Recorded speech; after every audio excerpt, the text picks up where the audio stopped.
Hi all. இன்னைக்கு ஃபுல்லாக என்ன நடந்துச்சுன்னு ஒரு மினி விலாகாக பார்க்கல. மார்னிங் எழுந்திரிச்சது சிக்கு பாப்பாக்கூட விளையாண்டுட்டு தென் தேநீரில் இன்னைக்கு மார்னிங் செம மழை.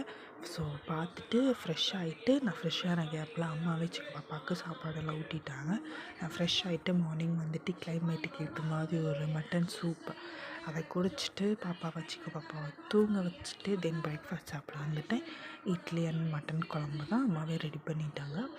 சாப்பிட்டுட்டு சிக்கன் வாங்கலான்னு சொல்லிட்டு பக்கத்தில் ஒரு கடைக்கு போனேன். தேனியில் இந்த கடையில் சிக்கன் ரொம்ப நல்லாயிருக்கும்.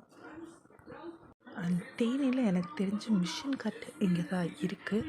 ஸோ சிக்கனில் வாங்கிட்டு வீட்டுக்கு போய் சிக்கு பாப்பாவை ஃப்ரெஷ் ஆக்கி சாப்பிட வச்சு தூங்க வச்சுட்டு நான் லஞ்ச் சாப்பிட வந்துட்டு மட்டன் குழம்பு, chicken chukka and mutton gravy and chicken layer 65 மாதிரி பட்டர் போட்டு பண்ணியிருந்தேன்.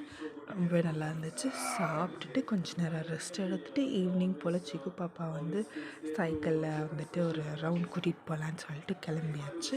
அப்படியே கடைக்கெலாம் போயிட்டு வரலான்னு வந்ததும் சிக்கு பாப்பாவோட சேட்டை தாங்க முடியலை. அந்த எடுக்க ஸ்நாக்ஸ் எல்லாம் பரப்பி போட ஒரே சேட்டை தான் மேடமுக்கு. அந்த முறுக்கெல்லாம் தூக்கி வீசி விளையாண்டுட்டு இருந்தாங்க. கண்ட்ரோலே பண்ண முடியல. இவ்வளோ ஓவர் சேட்டை ஆயிடுச்சு.